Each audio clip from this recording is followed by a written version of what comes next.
So this is looking pretty cool. Depending on where your sun is in the render, it might start looking too dark or bright, and this is where we can use tone mapping.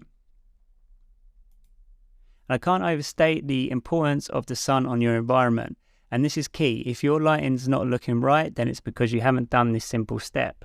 So just imagine you walk into a room and there's no lights turned on.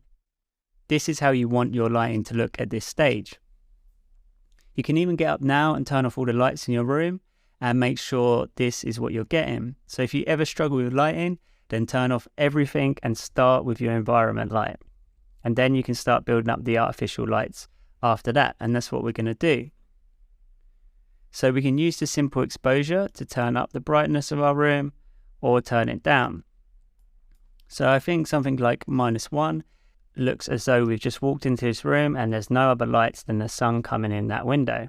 So the sun's looking nice down here, but we can soften up our shadow edges by making the sun bigger. So let's head to the history tab, and I'm just going to hit store current frame buffer, and then we can stop this render, and then we can select our sun and notice the size here, and I'm going to turn it up to 5 so we've got a bigger sun. And we can start an interactive render by clicking and holding and then hitting start IR. And this is going to start a new interactive render. So let's let that render for a few frames. And then again, I'm going to hit store current to frame buffer. And if I left click on this top one and right click on the bottom, you'll notice we've got A and B, and then we can use the slider to compare our results.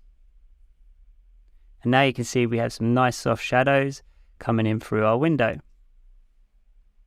Before we go, let's just make our frame buffer full size, and I'm going to click and start an interactive render, and then let this go until most of the noise is gone, and then go over to here and hit save and just save it as a JPEG. And these images are great to keep hold of so you can look at your progress.